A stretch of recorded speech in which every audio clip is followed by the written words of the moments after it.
என்னை அழைத்தவரே, என்னை தொட்டவரே, நீர் இல்லாமல் நான் இல்லையே. நான் வாழ்ந்தது உங்க கிருபை, நான் வளர்ந்ததும் உங்க கிருபை. உங்க கிருபை இல்லாம நானும் இல்லை. உங்க கிருபை இல்லாம நானும் இல்லை. உங்க கிருபை கரங்களை உயர்த்தி, உங்க கிருபை போதுமே. உங்க கிருபை இல்லாம நான் ஒன்றும் இல்லையே. உங்க கிருபை வேண்டுமே, உங்க கிருபை போதுமே. உங்க கிருபை இல்லாம நான் ஒன்றும் இல்லையே. இயேசுவே,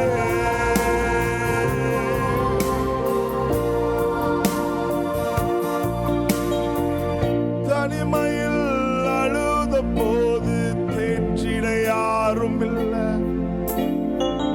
தள்ளாடி நடந்த போது தாங்கிட யாரும் இல்லை. தனிமையில் அழுத போது தேற்றிட யாரும் இல்லை. தள்ளாடி நடந்த போது தாங்கிட யாரும் இல்லை. கதறி அழுத நேரத்தில் என் கண்ணீர் துடைத்த உங்க கிருபை. கதறி அழுத நேரத்தில் என் கண்ணீர் துடைத்த உங்க கிருபை. உங்க கிருபை இல்லாம நானும் இல்லை. உங்க கிருபை இல்லாம நானும் இல்லை. கரங்களை உயர்த்தி சொல்லுவோம். உங்க கிருபை வேண்டுமே, உங்க கிருபை போதுமே. உங்க கிருபை இல்லாம நான் ஒன்றும் இல்லையே.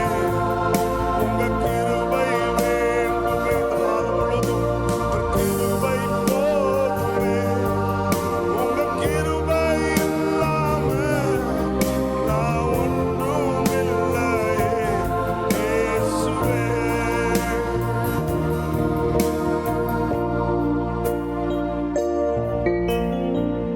நான் என்று சொல்ல எனக்கொன்றும் இல்லை. திறமைன்னு சொல்ல என்னிடம் எதுவும் இல்லை. நான் என்று சொல்ல எனக்கொன்றும் இல்லை. திறமைன்னு சொல்ல என்னிடம் எதுவும் இல்லை. தகுதி இல்லாத என்னை உயர்த்தியது உங்க கிருபை. தகுதி இல்லாத என்னை உயர்த்தியது உங்க கிருபை. உங்க கிருபை இல்லைனா நானும் இல்லை. உங்க கிருபை இல்லைனா நானும் இல்லை. உங்க கிருபை வேண்டுமே, உங்க கிருபை போதுமே. உங்க கிருபை இல்லாம நான் ஒன்றும் இல்லையே. உங்க கிருபை வேண்டுமே, உங்க கிருபை போதுமே. உங்க கிருபை இல்லாம நான் ஒன்றும் இல்லையே. இயேசுவே, உங்க கிருபை வேண்டுமே, உங்க கிருபை போதுமே. உங்க கிருபை இல்லாம நான் ஒன்றும் இல்லையே. இயேசுவே. மாணவர்களே, நாம் இந்த மாதத்திற்காக ஆண்டவருக்கு நன்றி செலுத்துவோம்.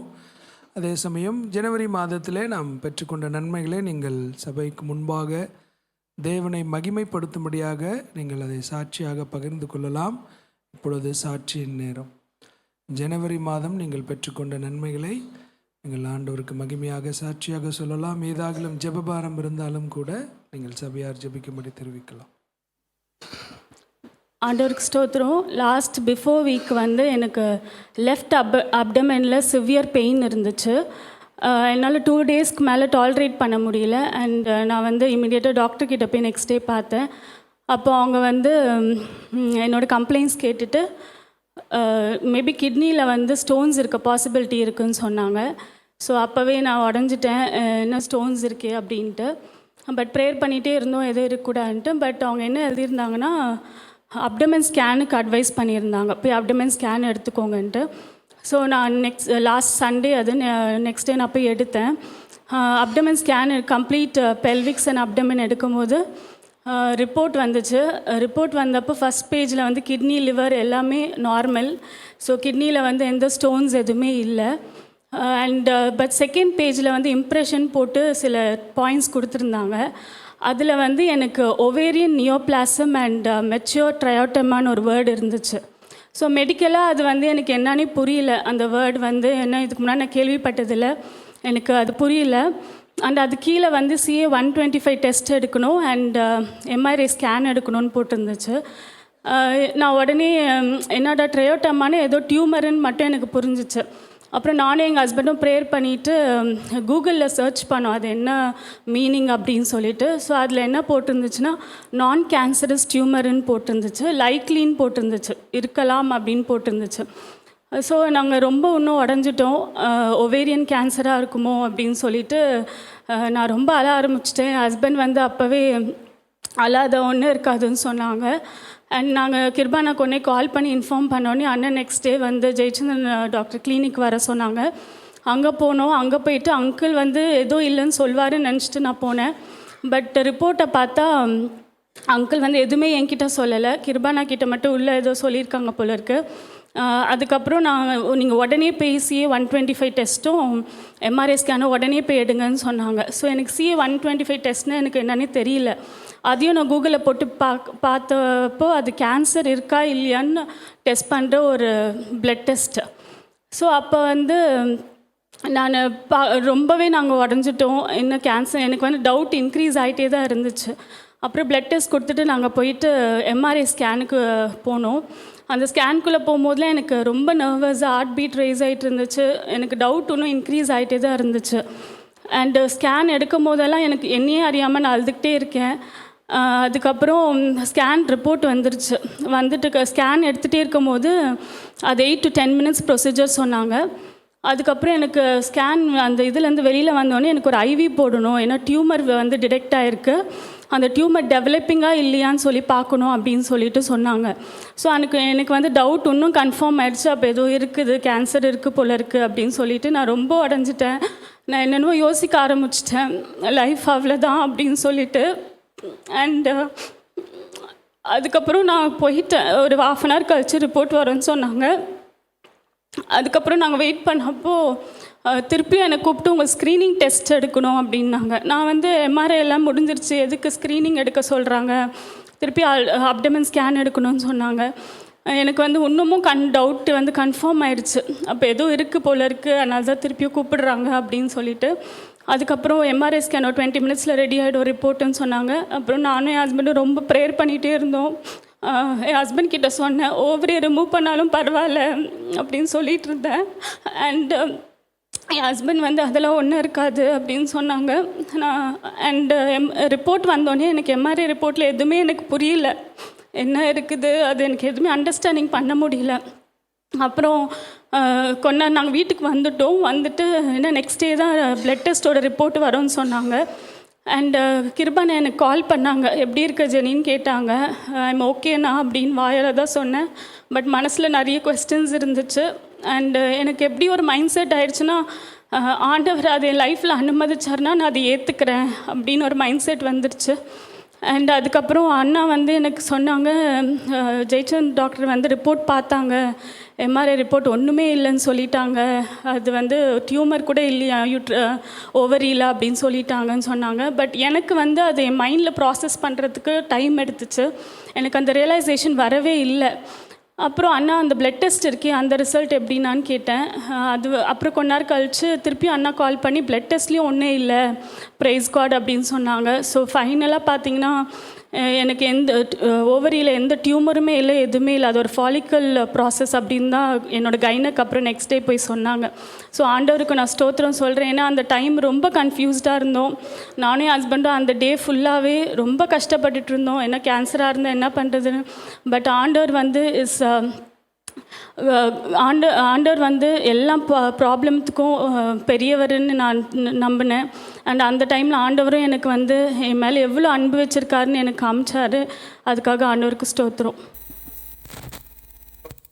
கிருபையினால நான் 60 வயசை முடிக்க கர்த்தர் உதவி செய்தார். ஜனவரி இந்த மாதத்தோட ரிட்டையர்மெண்ட் எனக்கு முடிக்கவும் கர்த்தர் உதவி செய்தார். அதாவது நேற்று 31st நேற்றோட என்னுடைய சர்வீஸ் வந்து அனாயினஸில் முடிக்க 38 years and 6 months வந்தாச்சுது. ஸோ கடவுளுடைய பெரிய கிருபைக்காக நான் ஸ்தோத்திரம் சொல்கிறேன். நேற்றும் என் டே பிஃபோர் எஸ்டர்டேயும் நிறைய பேர் வந்து ஆண்டவரை பற்றி ஆண்டவருக்கு மகிமையாக சாட்சியாக நிற்கத்தக்கதான ஒரு ஃபியூ ஈவெண்ட்ஸ் கொடுத்தாரு. முந்தானத்து காலையில் மத்தியானம் தனியாக ஸ்பெஷல் ஈவெண்ட்ஸு நிறைய பேர் வந்தாங்க அந்த ப்ரோக்ராம்க்கு. இந்த கிறிஸ்டியன் க்ளோஸ் ஃப்ரெண்ட்ஸும் வந்தாங்க, மோசஸ் வந்தான். அப்படி ஆண்டவர் வந்து சாட்சியாக நிறுத்தினதுக்காக ஆண்டவருக்கு நான் நன்றி செலுத்துகிறேன். பழைய காலங்கள் எல்லாம் பார்க்கும்போது நிறைய சேலஞ்சஸ் இருந்தது. Later part of my life actually from 2008 அட்மினிஸ்ட்ரேஷனில் நிறைய கடவுள் பொறுப்பு கொடுத்தாரு. அதில் எல்லாத்துலேயும் கர்த்தர் கொடுத்த கிருபைக்காக அவருடைய சப்போர்ட்டுக்காக கடவுள் இல்லாமல் நான் ஒன்றுமே செஞ்சுக்க முடியாது. ஐநோ நான் சாதாரணமாக வந்தேன் மெட்ராஸ்க்கு. கர்த்தர் வந்து ஏன்னா ஒரு பலருக்கு ஆசீர்வாதமாக இருந்தீங்க சார்னு நிறைய பேர் இப்போ வரைக்கும் சொல்கிறது எனக்கு ரொம்ப மனசு அசைச்சுது. ஆண்டவருக்கு எல்லா மகிமையும் செலுத்துகிறேன். Praise the lord. தேங்க்யூ. நீங்களும் நிறைய பேர் எனக்காக அப்பப்போ ஜோமினிங்க சப்போர்ட் பண்ணீங்க. Thank you so much. Praise God. இந்த கேட்ட சாட்சிகளுக்காக ஆண்டவருக்கு நன்றி செலுத்துவோம். தேவன் தொடர்ந்து அவருடைய வாழ்க்கையில் தேவ கிருபையையும் அவருடைய இரக்கத்தையும் நிறைவேற்றுவாராக. இந்த நாள் இந்த மாதத்திற்கான வாக்குத்தத்த செய்தியை நம்முடைய தலைமை போதகர் ரெவரண்ட் வில்லியம் கிருபாகரன் அவர்கள் நம்மோடு பகிர்ந்து கொள்வார். நம்ம பாஸ்டர் மோசஸ் ஒரு செகண்ட் ஹேண்ட் கார் வாங்கினார், டிசைர் காரு. அதை சாட்சி சொல்ல மறந்துட்டார். நான் சொல்லிடுறேன். இந்த மாதத்துக்கான வாக்குத்தத்தம் சங்கீதம் 50 14 மற்றும் 15, குறிப்பாக 15ஆம் வசனம் வாக்குத்தத்தம். ஆபத்து காலத்தில் என்னை நோக்கி கூப்பிடு, நான் உன்னை விடுவிப்பேன், நீ என்னை மகிமைப்படுத்துவாய். 14ஆம் வசனத்தை சேர்த்து வாசிக்கிறேன். நீ தேவனுக்கு ஸ்தோத்திர பலியிட்டு உன்னதமானவருக்கு உன் பொருத்தனைகளை செலுத்தி ஆபத்து காலத்தில் என்னை நோக்கி கூப்பிடு, நான் உன்னை விடுவிப்பேன், நீ என்னை மகிமைப்படுத்துவாய். நிறைய நேரம் நம்ம யோசிக்கிறோம், நம்ம ஆண்டவரை பின்பற்றும் போது, ஆண்டவருடைய பிள்ளைகளாக ஜீவிக்கும் போது நமக்கு ஆபத்து வருமா? ஸோ நமக்கு ஆபத்து வரப்போகுதுன்னு தெரியும். அப்போ ஆண்டவர் முன்பாகவே நம்மளை காத்து கொள்ள மாட்டாரா? ஸோ உண்மையில் இன்றைக்கி நிறைய இடத்துல ஒரு சில தேவ மனிதர்களுடைய சில அனுபவங்கள், அவங்களுடைய தனிப்பட்ட சாட்சிகள். அதாவது டேனியல் அங்கிள் சொல்லுவாங்களாம், நான் நடந்து போகும்போது ஒரு சின்ன கல் தட்டினா கூட நான் நின்று ஏன்னு கேட்பேன். சரி, அவங்களுடைய வாழ்க்கையில் அது உண்மையிலே நிறைய விஷயத்தில் அவங்களுக்கு ஒரு வேளை உதவியாக இருந்திருக்கு. ஆனால் பவுல் அப்போஸ்தலனுடைய வாழ்க்கையை எடுத்துக்கொண்டால் அவருடைய ஊழிய பயணங்களில் எத்தனையோ தடைகள், அதே போல் இன்றைக்கி எத்தனையோ தேவ மனிதர்களுடைய வாழ்க்கையில் எத்தனையோ விதமான கஷ்டங்கள், பாடுகள், ஆபத்துகள். அப்போ அந்த ஆபத்தை எதிர்கொள்கிறதுக்கு பதிலாக நிறைய நேரம் நான் ஏதோ தப்பு பண்ணிட்டேன், அதனால தான் எனக்கு இது நடக்குதுங்கிற ஒரு தோல்வியின் மனப்பான்மை இன்றைக்கி அநேகருக்குள்ளாக வருகிறது. அநேக கொட்டேஷன்ஸ் மற்ற ஸ்டேட்மெண்ட்ஸ் வந்து அநேகருக்கு ஆசீர்வாதமாக இருக்கலாம். ஆனால் ஆண்டுடைய வார்த்தை தான் eternal words, the word of God. தேவன் எழுதிய பரிசுத்த வேதாகம வார்த்தைகள் தான் காலங்கள் மாறினாலும் மாறாதது. அந்த வார்த்தையில் என்ன சொல்லப்பட்டிருக்கு? ஆபத்து காலத்தில் என்னை நோக்கி கூப்பிடு. அப்போ தேவனை அறிந்த தேவ பிள்ளைகளுக்கு ஆபத்துகள் வரலாம், கஷ்டங்கள் வரலாம். அதில் நம்ம செய்ய வேண்டியது ஆண்டவரை நோக்கி கூப்பிடுறது. ஸோ இது பார்த்திங்கன்னா ஆசாபின் சங்கீதம். இதான் முதலாக ஆசாபுடைய சங்கீதம் வருது இந்த ஆர்டர் அல்ல. 49 சங்கீதத்துக்கு அடுத்து இதுதான். இவர் யாருன்னு பார்த்தீங்கன்னா தாவீது மற்றும் சாலமோன் காலத்தில் இருந்த ஒரு மியூசிஷியன், மியூசிக் டைரக்டர், ஒரு சாங் ரைட்டர். 1 நாளாகவும் 15 வாசிக்கிறோம், 1 நாளாகவும் 25 முதலாம் வசனத்தில். அதே போல் ஒரு ப்ராஃபட்டுங்கிற வார்த்தை, தீர்க்கதரிசி அப்படிங்கிற ஒரு வார்த்தையும் பாடல் மூலமாக, மியூசிக் மூலமாக தீர்க்க தரிசனம் சொல்லுகிறவர். ஸோ அப்படிப்பட்ட ஒரு காட்லி மேன், அவர் எழுதின ஒரு சங்கீதம் தான் இது. ஸோ அவர் சொல்கிறார், ஆபத்து காலத்தில் என்னை நோக்கி கூப்பிடு. நிறைய நேரம் நம்ம ஆபத்து வரும்போது ஏன் வந்துச்சு, எதுக்கு வந்துச்சுன்னு அது நமக்கு தெரியாது. நான் அடிக்கடி சொல்லலை, வை ஆன்சரில், வாட் நவ், இப்போ என்ன செய்யணும், ஆண்டவரை நோக்கி கூப்பிடணும். ஒரு குழந்தை ஒரு சின்ன முள்ளு குத்துனாலும், ஒரு சின்ன காரியம் ஆனாலும் அவன் உடனே அம்மானு கத்தும், இல்லை அப்பான்னு ஆளும். ஸோ நம்ம ஆண்டவரை நோக்கி கூப்பிடணும், அதான் முதல் காரியம். ஸோ அதில் அது மாதிரி என்ன செய்ய சொல்கிறாருன்னா, நீ தேவனுக்கு ஸ்தோத்திர பலியிட்டு. எப்போவுமே ஆபத்தில் ஜெபம் பண்ணுறதுக்கு அந்த ஆரம்பமே எப்படின்னா, கடந்த காலத்தில் ஆண்டவர் நமக்கு செய்த நன்மைகள், ஸ்தோத்திரங்கள், ஸ்தோத்திர பலி அப்படின்னு சொல்லும்போது ஆண்டவர் செய்த நன்மைகள் as well as ஆண்டவரை ப்ரைஸ் பண்ணுறது, துதிக்கிறது. நம்ம பார்க்க போகிறோம், யோசபாத் அவருக்கு ஆபத்துன்னு வரும்போது, கஷ்டம்னு வரும்போது என்ன செஞ்சாங்க. ஸோ ஆண்டவரை துதிக்கும்போது ஆண்டவர் அதில் மகிமைப்படுகிறார், ஆண்டவர் கிரியை செய்கிறார். நம்ம வாழ்க்கையில் கடந்த காலத்தில் ஆண்டவர் செய்த உதவிகளை நினைத்து பார்க்கும்போது நமக்கு இப்போ இருக்கிற பிரச்சனை அதை சந்திக்கிறதுக்குரிய தைரியம் வரும். அதனால தான் உண்மையிலே நம்ம ஜெபிக்க போகும்போது, ஒரு ஆபத்தில் ஆண்டவரை நோக்கி கூப்பிடும்போது பின்னாக திரும்பி பார்த்து, கடந்து வந்த பாதையை பார்த்து கண்ணீரோடு ஆண்டவருக்கு நன்றி சொல்கிறது நல்லது. அடுத்தது, உன்னதமானவருக்கு உன் பொருத்தனைகளை செலுத்தி. கடந்த முறை நம்ம ஆபத்தில் இருக்கும்போது, கஷ்டத்தில் இருக்கும்போது நம்ம ஆண்டவருக்கு எதுவும் பொருத்தனை பண்ணோமா? நிறைய நேரம் பிரச்சனைகள் வரும்போது, கஷ்டங்கள் வரும்போது பெருசாக பொருத்தனை பண்ணிடுவாங்க. ஆண்டவரே, இந்த சூழ்நிலையில் எனக்கு இதை செஞ்சீங்கன்னா நான் இப்படி பண்ணுறேன், அப்படி பண்ணுறேன். அப்புறம் அந்த சூழ்நிலை மாறினவுடனே பொருத்தனையே மறந்துடுறது. பிரசங்கி 5ஆம் அதிகாரத்தில் நம்ம இவ்வாறு வாசிக்கிறோம், 4 மற்றும் 5ஆம் வசனங்கள். நீ தேவனுக்கு ஒரு பொருத்தனை பண்ணிக்கொண்டால் அதை செலுத்த தாமதியாதே, அவர் மூடரில் பிரியப்படுகிறதில்லை. நீ நேர்ந்து கொண்டதை செய், நீ நேர்ந்து கொண்டதை செய்யாமற் போவதை பார்க்கிலும் நேர்ந்து கொள்ளாதிருப்பதே நலம். ஸோ ஆண்டோடைய வார்த்தை தெளிவாக சொல்லுது. நீ இப்போ ஒரு ஆபத்து, ஒரு தேவையில் நீ ஆண்டவர்கிட்ட ஜெபம் பண்ணும்போது திரும்பி பார்த்து ஆண்டவர் செய்த நன்மைகளுக்காக நன்றி செலுத்து. கடந்த நாட்களில் நீ ஆண்டவருக்கு செய்த பொருத்தனை ஏதாவது நிறைவேற்றாமல் இருக்கிறியா? கஷ்டத்தில், நெருக்கத்தில் பொருத்தனை செஞ்சுட்டு அந்த சூழ்நிலை மாறினவுடனே அதை மறந்துட்டியா? நீ மறந்தாலும் ஆண்டவர் மறக்கலை, நீ செய்த பொருத்தனைகளை ஆண்டவர் மறக்கலை. ஸோ அதன் பிறகு சொல்லப்பட்டிருக்கு, ஆபத்து காலத்தில் என்னை நோக்கி கூப்பிடு. நான் சொன்ன அந்த யோசபாத் சம்பவம் 2 நாளாகமும் 20ஆம் அதிகாரத்தில் நம்ம பார்க்கலாம். 2 நாளாகமும் 20ஆம் அதிகாரம் 1ஆம் வசனம். இதற்கு பின்பு மோவாப் புத்திரரும் அம்மோன் புத்திரரும் அவர்களோடே அம்மோனியருக்கு அப்புறத்தில் உள்ள மனுஷரும் கூட யோசபாத்துக்கு விரோதமாய் யுத்தம் பண்ண வந்தார்கள். ஸோ இந்த யோசபாத் ராஜாவுக்கு எதிராக பிரச்சனை எவ்வளோ வருது, அநேக எதிரிகள். அப்போ இந்த 3ஆம் வசனம், அப்பொழுது யோசபாத் பயந்து கர்த்தரை தேடுகிறதற்கு ஒருமுகப்பட்டு யூதாவெங்கும் உபவாசத்தை கூறுவித்தான். சரி, ஆபத்து வரும்போது பயப்படலாமா? பயம் வரதான் செய்யும். இப்போ கூட சிஸ்டர் சொன்னாங்க, பயந்தாங்க, அழுதாங்க. அன்றைக்கி அவங்கள ஹாஸ்பிட்டலில் பார்க்கும்போது கூட எனக்கும் அஃப்கோர்ஸ் தெரியும். நான் அண்ணன் என்னை ரூமில் கூப்பிட்டு எல்லாத்தையும் சொன்னாங்க, இந்த மாதிரி அல்ட்ராசவுண்ட் ரிப்போர்ட் இதுதான் அப்படின்னு. ஸோ அப்போ ஒன்றுமே ஏன்னா ஜெனி கண்ணு ஃபுல்லாக தண்ணி நிரம்பி தான் இருந்துச்சு, டேம் ஃபுல்லாக இருந்துச்சு. அதனால் எதுவும் கேள்வி கேட்டாலும் உடனே கண்ணீர் தான் வரும்னு தெரியும்.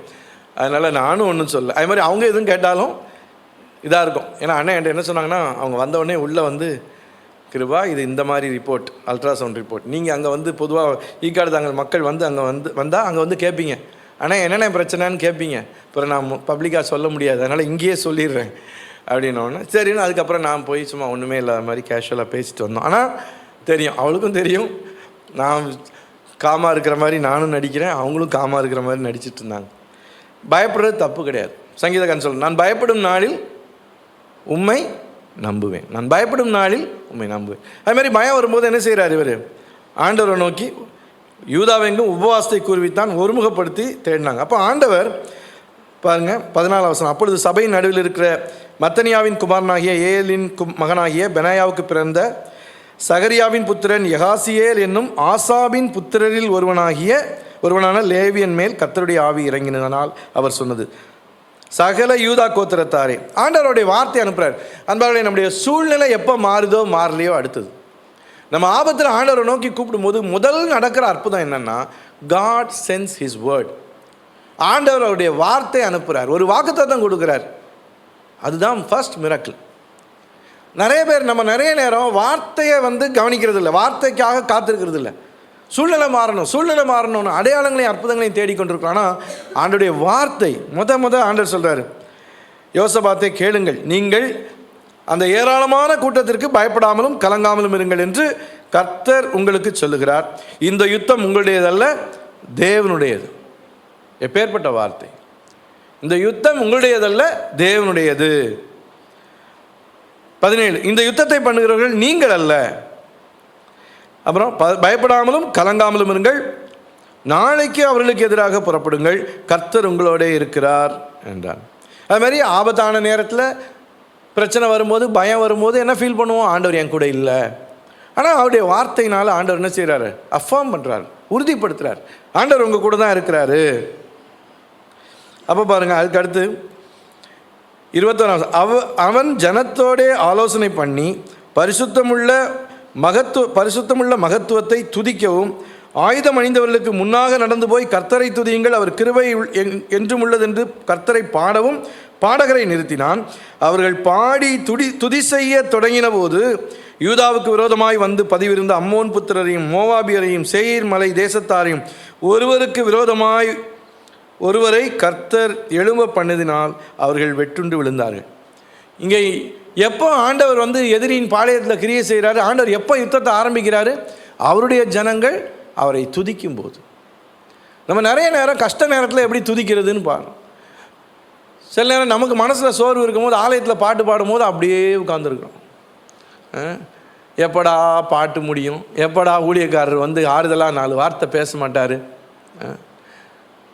ஆண்டவரை துதிக்கும் போது நம்ம பாடுவோம்ல, துதி எடுத்தா சாத்தான் ஓடுவான், முறுமுறுத்தா திரும்ப வருவான். அது பெரிய டாக்டரின், உண்மைதான், ரொம்ப உண்மைதான் அது. அவன் பாதி தூரம் போகிறதுக்குள்ளே, நீங்கள் துதிச்சு பாதி தூரம் போகிறதுக்குள்ளே பாட்டு முடிஞ்ச உடனே அதுக்குள்ளே முறுமுறுத்துறீங்க, அவன் திரும்ப உள்ளே வந்துடுவான். அதே போல் எசேக்கியாவுடைய வாழ்க்கையில் நம்ம பார்த்தோன்னா, எசேக்கியா ராஜாவை குறித்து பல இடங்களில் இருக்குது. நம்ம ஏசாயா தீர்க்கதரிசின், ஏன்னா அவருடைய தீர்க்கதரிசி அவர் தான். ஸோ எந்த ஒரு சூழ்நிலையிலையும் ஆண்டவர் அந்த தீர்க்கதரிசியையும் பயன்படுத்தினார். 37ஆம் அதிகாரம், ஏசாயா 37, 38 அதிகாரங்களில் இதை நம்ம பார்க்குறோம். ராஜாவாகிய எசேக்கியா, அதாவது அவனுக்கு எதிராக யுத்தம் வருகிறது அப்படிங்கிற காரியங்களெல்லாம் கேள்விப்பட்டு அவன் கலங்கி போகிறான், பயந்து போகிறான். 36, எசேக்கியா ராஜா அரசாண்ட 14ஆம் வருஷத்திலே அசீரிய ராஜாவாகிய சனகரிப் யூதாவில் இருக்கிற அரணான சகல பட்டணங்களுக்கு விரோதமாய் வந்து அவைகளை பிடித்து கொண்டான். ஸோ அப்படியே பார்க்குறோம். அதுக்கப்புறம் கடிதம் கொடுத்து விட்றாங்க.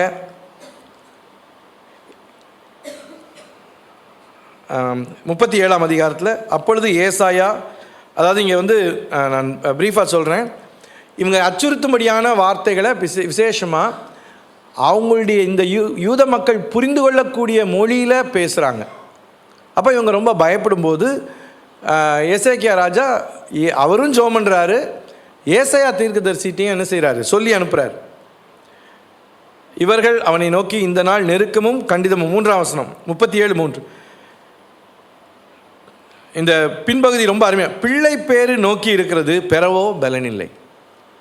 அதாவது டெலிவரி ஆகணும், குழந்தை இருக்குது, இட்ஸ் ரெடி, ஆனால் என்ன செய்யலை, என்ன இல்லை, ஸ்ட்ரென்த் இல்லை, டெலிவரிக்குரிய ஸ்ட்ரென்த் இல்லை. இவ்விதமாக எசேக்கியா ராஜாவின் ஊழியக்காரர் ஏசாயாவிடத்தில் சொன்னார்கள். அப்பொழுது ஏசாயா அவர்களை நோக்கி, ஸோ அப்புறம் திரும்ப எல்லாம் பேசி ஆறுதல் சொல்கிறாரு, வாக்குத்தத்தம் கொடுக்குறாரு. இங்கே பாருங்கள், 14 எசேக்கியா ஸ்தானாபதிகளின் கையில் இருந்த நிருபத்தை வாங்கி வாசித்தான். பின்பு எசேக்கியா கர்த்தருடைய ஆலயத்துக்கு போய் அதை கர்த்தருக்கு முன்பாக விரித்து கர்த்தரை நோக்கி, நம்ம எப்படிப்பட்ட சூழ்நிலையாக இருந்தாலும் சரி ஆண்டவர் அதை புரிந்து கொள்ளுகிறார். ஆலயத்தில் போய் அந்த நிருபத்தை, கடிதத்தை திறந்து வச்சு ஜெபம் பண்ணுறார். ஆண்டவர் ஒரு தேவதூதனை அனுப்பி 36 வசனம். அப்பொழுது கர்த்தருடைய தூதன் புறப்பட்டு அசீரியரின் பாளையத்தில் 185,000 பேரை சங்கரித்தான். எதை கண்டு பயந்தாங்களோ அவ்வளோதான், அன்றைக்கி நைட்டோட பிரச்சனை தீர்ந்து போச்சு. இஸ்ரவேலை காக்கிறவர் உறங்குவதும் இல்லை, தூங்குவதும் இல்லை. அதனால் நம்ம நிம்மதியாக தூங்கலாம். நமக்கு நிறைய நேரம் பிரச்சனை இருந்தால் ராத்திரி தூக்கமே வரமாட்டேன். நம்ம சொப்பனத்தில் தான் சங்காரதூதன் வந்துக்கிட்டு இருக்கான். பாளையத்தில் போய் சங்கரிக்கிறதுக்கு பதிலாக நம்ம சொப்பனத்தில் சங்காரதூதன் வந்துக்கிட்டு இருக்கான். அன்பார்களே, ஆண்டவருடைய வார்த்தையில் வல்லம் இருக்குது, ஜீவன் இருக்குது. ஆண்டவர் 5ஆம் வசனத்தில் சொல்கிறார் 38. இதில் எசேக்கியா வியாதிப்பட்டு கிடக்கிறான். ஆண்டவர் இதே ஏசாயா தீர்க்கதரிசியை கொண்டு சொல்கிறார், எந்த ஏசாயா கவலைப்படாதீங்க, ஆண்டவர் வெற்றி தருவார், அதெல்லாம் கேட்கும்போது இனிமையாக இருந்துச்சு. அதே ஊழியக்காரர் என்ன சொல்கிறாரு, வீட்டு காரியத்தை ஒழுங்குபடுத்து. அப்போது சோர்புறமாய் திரும்பி கொண்டு கர்த்தரை நோக்கி விண்ணப்பம் பண்ணுறார். 5ஆம் வசனத்தில், உன் விண்ணப்பத்தை கேட்டேன், உன் கண்ணீரை கண்டேன், இதோ உன் நாட்களோட 15 வருஷம் கூட்டுவேன். அன்பாலே, ஜெபம் பண்ணுறதுங்கிறது ஆபத்தில் அது ஒரு பெரிய பாக்கியம், நமக்கு ஆண்டவர் கொடுத்துருக்கிற பெரிய ஸ்லாக்கியம். சிலருக்கு கஷ்டம் வந்துச்சுன்னா, ஆபத்து வந்துச்சுன்னா ஜெபம் வராது. அது ரொம்ப ஆபத்தானது. அப்படியே முறுமுறுப்பு வந்துடும். ஆண்டவருக்கு விரோதமாக பேச ஆரம்பிச்சிருவாங்க. எப்படி தான், எனக்கு எப்போவுமே இப்படி தான், இவங்க இப்படி தான், அவங்க இப்படி தான், என் சூழ்நிலை இப்படி தான். ஆனால் அது தீர்வு கிடையாது. ஆண்டவர் சொல்கிற, ஆபத்து காலத்தில் என்னை நோக்கி கூப்பிடு, நான் உன்னை விடுவிப்பேன், நீ என்னை மகிமைப்படுத்துவாய். ஆபத்துங்கிறது நம்மளை அழிக்கிறதுக்காக இல்லை, நம்ம வாழ்க்கையில் ஒரு சாட்சியை உண்டு பண்ணும்படியாக ஆண்டவர் அனுமதிக்கிறார். அதுதான் கிறிஸ்டியனுடைய இன்டர்பிரட்டேஷன். ஆபத்து வருது, அது ஒரு சாட்சியாக மாறுது. ஆனால் அந்த ஆபத்து சாட்சியாக மாறுறது நம்முடைய ஜெபத்தில் இருக்குது. நம்ம ஆல் நைட் ப்ரேயர்லேயும் பார்த்தோம் எப்படி ஆண்டவர் நம்முடைய ஜெபத்தோடு தன்னை இணைத்து வைத்திருக்கிறார். நீங்கள் ஜெபம் பண்ணுங்க, நான் செய்கிறேன். ஸோ ஆபத்து காலத்தில் நம்ம சோர்ந்து போகலாம். ஆண்டவருடைய பிள்ளைங்களுக்கு ஆபத்து வராதுன்னு கிடையாது, ஆபத்து வரலாம். ஆனால் ஆண்டவர் நம்ம கூட இருந்து நமக்கு விடுதலை கொடுப்பார். நாம் ஆண்டவரை மகிமைப்படுத்த ஆண்டவர் கிருபை செய்வார். எசேக்கியாவை பற்றி பார்த்தோம், யோசபாத்தை பற்றி பார்த்தோம். அதே போல் 14ஆம் வசனத்தில் நம்ம திரும்பி பார்த்து இதுவரைக்கும் வந்த ஆபத்துகள் ஆண்டவர் எனக்கு எப்படி உதவி செஞ்சீங்க சுவாமின்னு சொல்லி ஆண்டவருக்கு நன்றி செலுத்தணும். இதுவரைக்கும் கடந்து வந்த பாதையில் ஆண்டவருக்கு பொருத்தனை செய்திருந்தால் அந்த பொருத்தனையும் நம்ம நிறைவேற்றணும். நம்ம பொருத்தனைகளை நம்ம மறந்தாலும் ஆண்டவர் மறக்கிறது இல்லை. தேவன் தாமே அப்படிப்பட்ட கிருபையை நமக்கு தருவாராக. ஜெபிக்கலாம். அன்புள்ள ஆண்டவரே, இந்த மாதத்தின் வாக்குத்தத்தத்தை எங்களுக்கு ஆசீர்வதியும். ஆபத்து காலத்தில் என்னை நோக்கி கூப்பிடு என்று சொல்லியிருக்கிறீர்கள். ஆபத்து வராது என் மகனேன்னு சொல்லலை, மகளேன்னு சொல்லலை. ஆபத்து வரலாம். இந்த உலகத்தில் பாடுகள் உண்டு, உபத்திரவங்கள் உண்டு, எதிர்ப்புகள் உண்டு, கஷ்டங்கள் உண்டு. ஆனாலும் ஆபத்து காலத்தில் என்னை நோக்கி கூப்பிடுன்னு சொல்லியிருக்கீங்க. நாங்கள் மனுஷரை நோக்கி பார்க்க வேண்டாம், இங்கே அங்கே தேட வேண்டாம், உம்மை நோக்கி கூப்பிடணும். ரெஸ்பான்ஸ் ஜெபமாக இருக்கட்டும் சுவாமி. ஆண்டவரே, எங்களுக்கு அப்படிப்பட்ட ஜெப ஆவியை தார். கடந்த காலங்களில் செய்த உதவிகளை நினைத்து உம்மை துதிக்கவும். ஆண்டவரே, நீர் எங்களுக்கு செய்த அந்த உதவிகளில் நாங்கள் உமக்கு செய்த பொருத்தனைகளை நாங்கள் நிறைவேற்றவும். ஆண்டவரே, யோசபாத்தை போல அதே போல் எசேக்கியாவை போல நாங்களும் ஜெபிக்கணும். தேவ ஊழியக்காரர்கள்ட்ட சொல்லி ஜெபிக்கணும். எசேக்கியா அவ்வளோ பெரிய ராஜாவாக இருந்தாலும் தீர்க்கதரிசியை நாடி தன்னுடைய தேவையை சொல்லி கஷ்டத்தை சொல்லி ஜெப உதவி பெற்றுக்கொண்டது போல பெற்று உடைய விடுதலை அனுபவிக்க உதவி செய்யும். நீரே மகிமைப்படும். இயேசுவின் மூலம் ஜெபிக்கிறோம் பிதாவே, ஆமென். யாவரும் எழும்பி நின்று இந்த கடைசி பாடலை நாம் பாடலாம். இன்றைக்கு ஆண்டவர் கொடுத்திருக்கிற வாக்குத்தத்தம், இந்த மாதத்தில் ஆபத்து காலத்தில் என்னை நோக்கி கூப்பிடு, நான் உன்னை விடுவிப்பேன், நீ என்னை மகிமைப்படுத்துவாய். விசுவாசத்தோடு யாவரும் சேர்ந்து இந்த பாடலை நாம் பாடுவோம். தேவன் நமது அடைக்கலமும் பலனுமானார், ஆபத்து காலத்தில் கூட இருக்கும் துணையுமானார். தேவன் நமது அடைக்கலமும் பலனுமானார், ஆபத்து காலத்தில் கூட இருக்கும் துணையுமானார். பூமி நிலை மாறி மலைகள் நடுங்கினாலும், பூமி நிலை மாறி மலைகள் நடுங்கினாலும் பயப்பட மாட்டோம்,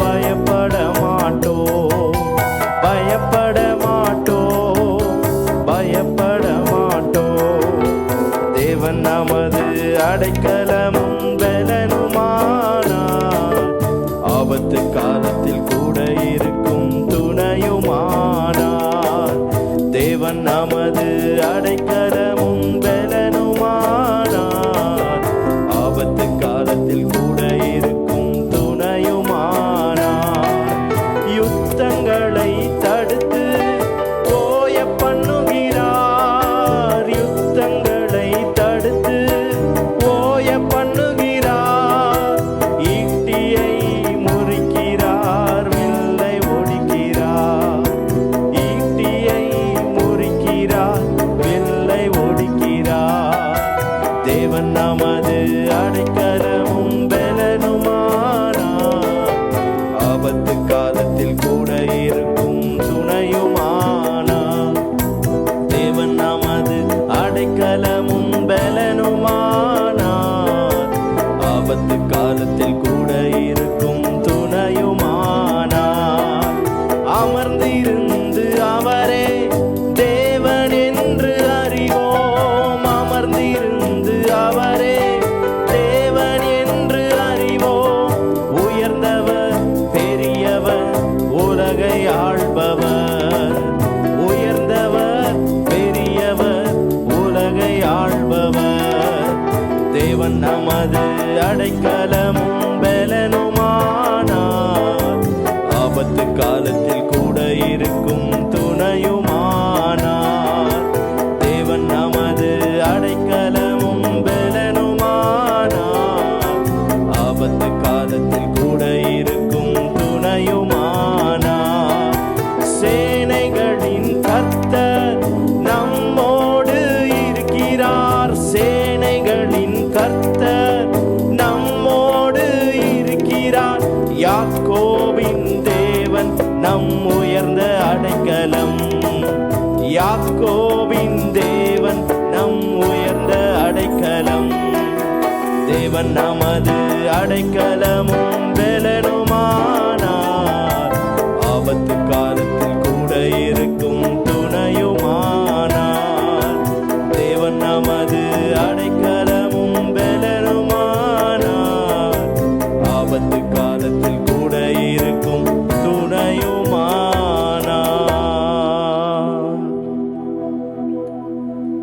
கடைசி ஜெபம் ஆசீர்வாதம் நின்று கொண்டிருப்போம். பரிசுத்தமுள்ள நல்ல தகப்பனே, மாதத்தின் முதலாம் நாளிலே சுவாமி இப்படி பாதத்தில் நாங்கள் எல்லாம் கூடி வரும்படியாகவும் அநேகர் ஆண்டவரே சுவாமி ஜூம் வழியாக இணைந்திருக்கும்படியாகவும் ஆண்டவரே நம்முடைய வாக்கு தத்துவத்தை நாங்கள் ஆண்டவரை கேட்கும்படியாகவும் ஆண்டவரே நீர் எங்களுக்கு கொடுத்த எல்லா நம்முடைய கிருபைகளுக்காக ஸ்தோத்திரம் சுவாமி. சாட்சிகளுக்காக நன்றி ஆண்டவரே. ஆபத்து நாட்களிலே உம்மை நோக்கி கூப்பிடும்படியான ஆண்டவரே சுவாமி அந்த ஸ்லாக்கியத்தை நீர் எங்களுக்கு கொடுத்துருக்கீங்க சுவாமி. ஆண்டவரே நான் உன்னை விடுவிப்பேன். எவ்வளோ பெரிய நம்பிக்கை ஆண்டவரே. நீ என்னை மகிமைப்படுத்துவாய் ஆண்டவரே. அது எவ்வளோ பெரிய மகிமையான ஒரு காரியம் சுவாமி.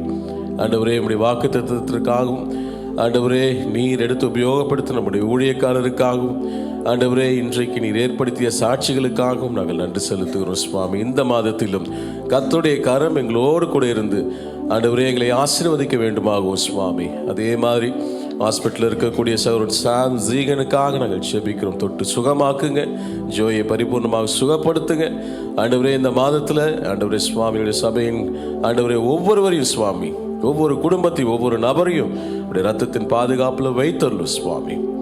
நீரே வழிநடத்தும் அப்படி நாமத்தை மகிமைப்படுத்தும். உம்மை மகிமைப்படுத்தும்படியான வாழ்க்கையை நீதாம் எங்கள் ஒவ்வொருவருக்கும் தார். எல்லாவற்றையும் அருமரட்சராக இயேசு கிறிஸ்துவின் மூலம் ஜெபம் கேளும் எங்கள் ஜீவனுள்ள நல்ல பிதாவே, ஆமென். நம்முடைய கர்த்தராகிய இயேசு கிறிஸ்துவினுடைய கிருபையும் பிதாவாகிய தேவனுடைய அன்பும் பரிசுத்த ஆவியினுடைய அந்யோன்ய ஐக்கியமும் நம் அனைவரோடும் இன்றைக்கும் என்றைக்கும் சதா காலங்களிலும் இருப்பதாக. ஆமென்.